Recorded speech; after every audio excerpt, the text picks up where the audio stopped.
ಬೆಂಗಳೂರು ಫಸ್ಟ್ಗೆ ಮತ್ತೊಮ್ಮೆ ಸ್ವಾಗತ. ಬೆಂಗಳೂರಿನ ಸಾಧಕರನ್ನ ಗುರುತಿಸೋ ನಮ್ಮ ಬೆಂಗಳೂರು ಪ್ರಶಸ್ತಿ ಪ್ರದಾನ ಸಮಾರಂಭಕ್ಕೆ ಕ್ಷಣಗಣನೆ ಶುರುವಾಗಿದೆ. ನಮ್ಮ ಬೆಂಗಳೂರು ಪ್ರತಿಷ್ಠಾನ ಆಯೋಜಿಸ್ತಾ ಇರೋ 4ನೇ ವರ್ಷದ ಪ್ರಶಸ್ತಿ ಪ್ರದಾನ ಸಮಾರಂಭಕ್ಕೆ ಮಲ್ಲೇಶ್ವರಂ ಆಟದ ಮೈದಾನ ಸಜ್ಜಾಗಿದೆ.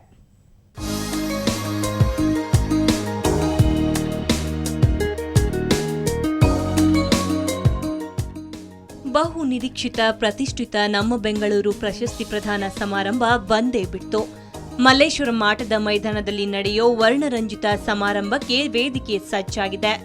ಸಂಸದ ರಾಜೀವ್ ಚಂದ್ರಶೇಖರ್ ಸಾರಥ್ಯದಲ್ಲಿ ನಮ್ಮ ಬೆಂಗಳೂರು ಪ್ರತಿಷ್ಠಾನ ಸತತ 4ನೇ ವರ್ಷ ನಮ್ಮ ಬೆಂಗಳೂರು ಪ್ರಶಸ್ತಿ ಪ್ರದಾನ ಸಮಾರಂಭವನ್ನ ಆಯೋಜಿಸ್ತಾ ಇದೆ. ವಿವಿಧ ಕ್ಷೇತ್ರಗಳಲ್ಲಿ ಸಾಧನೆಗೈದ ಅಪರೂಪದ ಬೆಂಗಳೂರಿಗರನ್ನ ಗುರುತಿಸೋ ಹಿರಿಮೆ ನಮ್ಮ ಬೆಂಗಳೂರು ಪ್ರತಿಷ್ಠಾನದ್ದು. ಈ ಬಾರಿ ನಮ್ಮ ಬೆಂಗಳೂರು ಪ್ರಶಸ್ತಿಗಾಗಿ ಸುಮಾರು 61,000 ಸಾಧಕರು ನಾಮನಿರ್ದೇಶಿತರಾಗಿದ್ದು, ಇದರಲ್ಲಿ ಒಟ್ಟು 53 ಮಂದಿ ಅಂತಿಮ ಪಟ್ಟಿಯಲ್ಲಿ ಆಯ್ಕೆಯಾಗಿದ್ದಾರೆ. ಈ ಸಲ it's reach a record number. 61,000 nominations ಬಂದಿದ್ವು. ನಾನು ತೀರ್ಪುಗಾರ್ತಿಯಾಗಿ ಇದ್ದಿದ್ದು ಇದು 2ನೇ ವರ್ಷ. ನನಗೆ ಬಹಳ ಸಂತೋಷ ಆಗಿದ್ದೇನು ಅಂದರೆ ಜನರಿಗೆ ಇದ್ರ ಬಗ್ಗೆ ಹೆಚ್ಚು ಅವೇರ್ನೆಸ್ ಬರ್ತಾ ಇದೆ. ನಗರದ ಸರ್ವತೋಮುಖ ಅಭಿವೃದ್ಧಿಗೆ ಯಾರ್ಯಾರು ಕೆಲಸವನ್ನು ಮಾಡ್ತಾ ಇದ್ದಾರೆ ಅಂಥವ್ರನ್ನ ಗುರುತಿಸಿ ಇದು ಪ್ರಶಸ್ತಿ ಕೊಡ್ತಾ ಇರೋ ಒಂದು ಕಾರ್ಯಕ್ರಮ. 6 ವಿವಿಧ ವಿಭಾಗಗಳಲ್ಲಿ ಸಾಧನೆ ಮಾಡಿರೋ ಸಾಧಕರನ್ನ ಗುರುತಿಸೋ ಪ್ರಕ್ರಿಯೆ ಕಳೆದ 3 ತಿಂಗಳಿಂದ ನಡೆದಿತ್ತು. ನಾಳೆ ಸಂಜೆ ನಡೆಯಲಿರೋ ಸಮಾರಂಭದಲ್ಲಿ ಅಗ್ರ ಸಾಧಕರು ಪ್ರಶಸ್ತಿಯನ್ನ ಮುಡಿಗೇರಿಸಿಕೊಳ್ಳಲಿದ್ದಾರೆ. ಪ್ರತಿಷ್ಠಿತ ಪ್ರಶಸ್ತಿಯ ಅಂತಿಮ ಪಟ್ಟಿಗೆ ಆಯ್ಕೆಯಾದವರಲ್ಲಿ ಒಬ್ಬರಾದ ಅಗ್ನಿಶಾಮಕ ದಳ ಅಧಿಕಾರಿ ಚಂಗಪ್ಪ ಈ ಬಗ್ಗೆ ಸಂತೋಷ ವ್ಯಕ್ತಪಡಿಸಿದ್ದಾರೆ. ನಾನು ಚಿರಋಣಿಯಾಗಿದ್ದೀನಿ. ನನ್ನ ಒಂದು ಗುರುತಿಸ್ಬಿಟ್ಟು ನನ್ನ ಈ ಒಂದು ಪ್ರತಿಷ್ಠಾನದ ಒಂದು ಗೌರವಕ್ಕೆ ನನ್ನ ಒಂದು ಅರ್ಹ ಅಭ್ಯರ್ಥಿ ಅಂತ ಗುರುತಿಸೋದಕ್ಕೆ ಅವರಿಗೆ ನಾನು ಭಾಳ ಚಿರಋಣಿಯಾಗಿದ್ದೀನಿ. ಇದಕ್ಕೆ ನಾನು ಒಟ್ಟಿನಲ್ಲಿ ಹೇಳಬೇಕಾದ್ರೆ ಇದಕ್ಕೆ ನನ್ನ ಒಂದು ಇಲಾಖೆ, ಇದು ನನಗೊಬ್ಬರಿಗಲ್ಲ, ನನ್ನ ಇಲಾಖೆಗೆ ಸಂದ ಒಂದು ಗೌರವ. ನಾಳೆ ನೆರವೇರಲಿರೋ ಸಮಾರಂಭದಲ್ಲಿ ಅದ್ದೂರಿ ಸಾಂಸ್ಕೃತಿಕ ಕಾರ್ಯಕ್ರಮ ನಡೆಯಲಿದ್ದು ಪ್ರೇಕ್ಷಕರನ್ನ ರೋಮಾಂಚನಗೊಳಿಸಲಿದೆ. ಒಟ್ಟಿನಲ್ಲಿ ಬಹು ನಿರೀಕ್ಷಿತ ನಮ್ಮ ಬೆಂಗಳೂರು ಪ್ರಶಸ್ತಿ ಸಮಾರಂಭಕ್ಕೆ ಕ್ಷಣಗಣನೆ ಶುರುವಾಗಿದ್ದು ಕುತೂಹಲ ಕೆರಳಿಸುವಂತೆ ಮಾಡಿದೆ. ಬೆಂಗಳೂರಿನಿಂದ ಕ್ಯಾಮರಾಮನ್ ಪ್ರತಾಪ್ ಜೊತೆ ಅಂಚನ್ ಗೀತಾ, ಸುವರ್ಣ ನ್ಯೂಸ್. ಕೈಕಾಲು ಚೆನ್ನಾಗಿರೋರಿಗೆ ಉದ್ಯೋಗ ಸಿಗೋದು ಕಷ್ಟ. ಅದರಲ್ಲೂ ಅಂಗವೈಫಲ್ಯ ಇದ್ರಂತೂ ಅವರ ಪಾಡು ಹೇಳೋದೇ ಬೇಡ. ಆದರೆ ನಗರದಲ್ಲಿ ಅಂಥವರಿಗಾಗಿಯೇ ಕೆಲಸ ಕೊಡೋ BPO ಒಂದಿದೆ. ವಿಕಲಚೇತನರ ಬಾಳಲ್ಲಿ ಪವಿತ್ರ ಬೆಳಕು ಮೂಡಿಸಿದ್ದಾರೆ.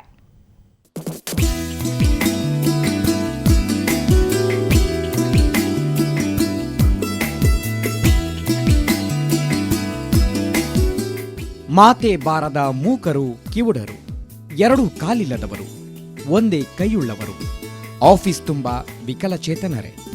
ಎಸ್, ಇವರೆಲ್ಲ ವಿಂಧ್ಯ BPO ಸಿಬ್ಬಂದಿ.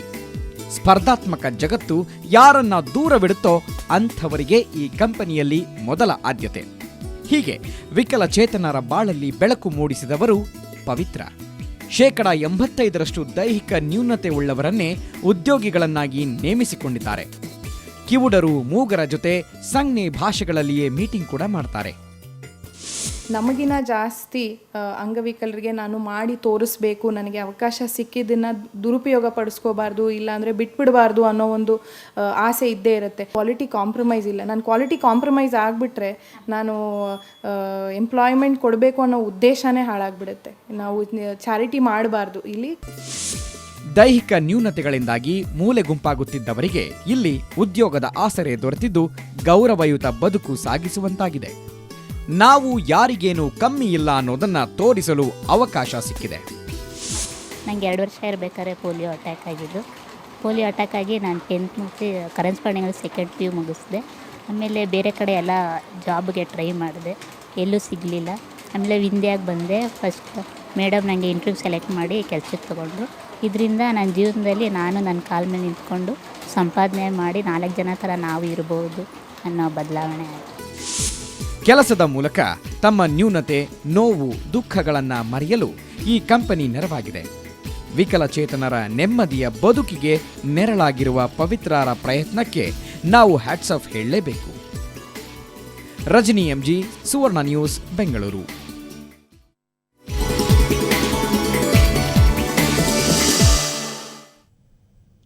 ರಾಜ್ಕುಮಾರ್ ರಾಜ್ಕುಮಾರ್ ಅಭಿಮಾನಿಗಳಿಗೊಂದು ಸಂತಸದ ಸುದ್ದಿ. ನೀವು ಇನ್ಮುಂದೆ ಸಿಲಿಕಾನ್ ಸಿಟಿಯಲ್ಲಿ ಹಂಪಿಯ ರಥದ ಮೇಲೆ ನಿಂತಿರೋ ವರನಟನನ್ನ ನೋಡಬಹುದು. ಹೌದು, ಹಲವಾರು ವರ್ಷಗಳಿಂದ ತಯಾರಾಗ್ತಾ ಇದ್ದ ಈ ಹಂಪಿ ರಥ ಇಂದು ಅನಾವರಣಗೊಂಡಿದೆ. ಹಂಪಿ ರಥದ ವೈಭವ ನೋಡ್ತಾ ಇವತ್ತಿನ ಬೆಂಗಳೂರು ಫಸ್ಟ್ ಮುಗಿಸೋಣ.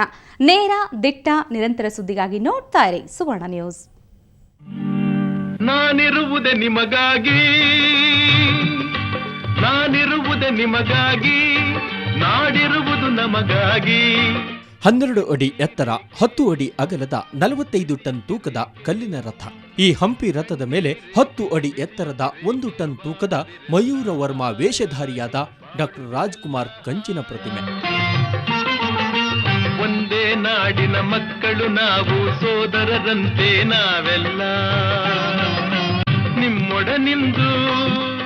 ಅಂದ್ಹಾಗೆ ಇದು ಸ್ಥಾಪನೆಯಾಗಿರೋದು ಬೆಂಗಳೂರಿನ ಕುರುಬರಹಳ್ಳಿಯಲ್ಲಿ. ಬರೋಬ್ಬರಿ 1,25,00,000 ವೆಚ್ಚದಲ್ಲಿ ರೂಪುಗೊಂಡಿರೋ ಈ ಪುತ್ಥಳಿಯನ್ನ ಸಾಹಿತಿ ಕೋ ಚನ್ನಬಸಪ್ಪ ಇಂದು ಅನಾವರಣಗೊಳಿಸಿದ್ರು. ಇದೇ ವೇಳೆ ಹ್ಯಾಟ್ರಿಕ್ ಹೀರೋ ಶಿವರಾಜ್ ಕುಮಾರ್ ಭಾಗಿಯಾಗಿದ್ದು, ರಾಜ್ ನೆನಪಿನ ಮುತ್ತು ಎಂಬ ಪುಸ್ತಕವನ್ನ ಬಿಡುಗಡೆಗೊಳಿಸಿದ್ರು. ತುಂಬಾ ಚೆನ್ನಾಗಿ ಮಾಡಿದೆ. ಯಾಕಂದ್ರೆ ನಿಜವಾಗ್ಲೂ ನಾನು ಫಸ್ಟ್ ಬಂದು ನೋಡಿದಾಗ ನನಗೆ ಅದು ಲೈವ್ ಆಗಿ ಅನಿಸ್ತು. ಅಷ್ಟು ಅದ್ಭುತ ಮಾಡಿದ್ದಾರೆ ಈ ಚಾಲುಕ್ಯ ಟ್ರಸ್ಟ್ನವರು. ಪಾಪ ಭಾಳ ಇಂಟ್ರೆಸ್ಟ್ ತಗೊಂಡು 6 ವರ್ಷದಿಂದ ನಾನು ನೋಡ್ತಾ ಇದ್ದೆ. ಪ್ರತಿ ಟೈಮ್ನಲ್ಲೂ ಫಿನಿಶಿಂಗ್ ಸ್ಟೇಜ್ ಬಂದು ಹಿಂಗಾಗಿದೆ ಸರ್ ತೋರಿಸ್ತಾ ಇದ್ರು. ನಾನು ಒಂದ್ಸತಿ ಬಂದಿದ್ದೆ ನೋಡೋಕ್ಕೆ, ಭಾಳ ಖುಷಿ ಆಗುತ್ತೆ. ಆಮೇಲೆ ತುಂಬ ಸಂತೋಷ ಆಯಿತು.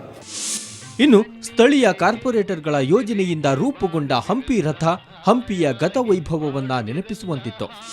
ರಾಜ್ಕುಮಾರ್ ಅವರ ಮಯೂರ ಸಿನಿಮಾದ ಒಂದು ಭಂಗಿನ ತಗೊಂಡು ಸತತವಾಗಿ 4 ವರ್ಷ ಶ್ರಮಪಟ್ಟು ಮಾಡದಂಥ ಪ್ರತಿಮೆ. ನಾವೆಲ್ಲ ಸಿನಿಮಾನ ನೋಡಿ ತುಂಬ ಆನಂದಪಟ್ಟು ಬೆಳೆದಂಥ ವ್ಯಕ್ತಿಗಳು. ಸೊ ಅದು ಕನ್ನಡದ ಮೊದಲ ರಾಜ, ನಮ್ಮ ಕನ್ನಡದ ಮೊದಲ ರಾಜ. ಅವ್ರನ್ನ ಮಾಡೋದಕ್ಕೆ ಸಂತೋಷ ಆಯಿತು.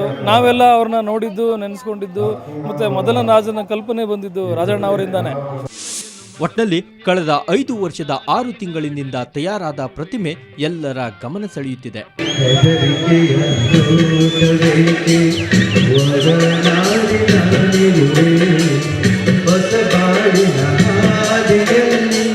ಬೆಂಗಳೂರಿನಿಂದ ಕ್ಯಾಮರಾ ಪರ್ಸನ್ ಶಿವಕುಮಾರ್ ಜೊತೆ ಮಮತಾ ಮರ್ಧಾಳ್, ಸುವರ್ಣ ನ್ಯೂಸ್.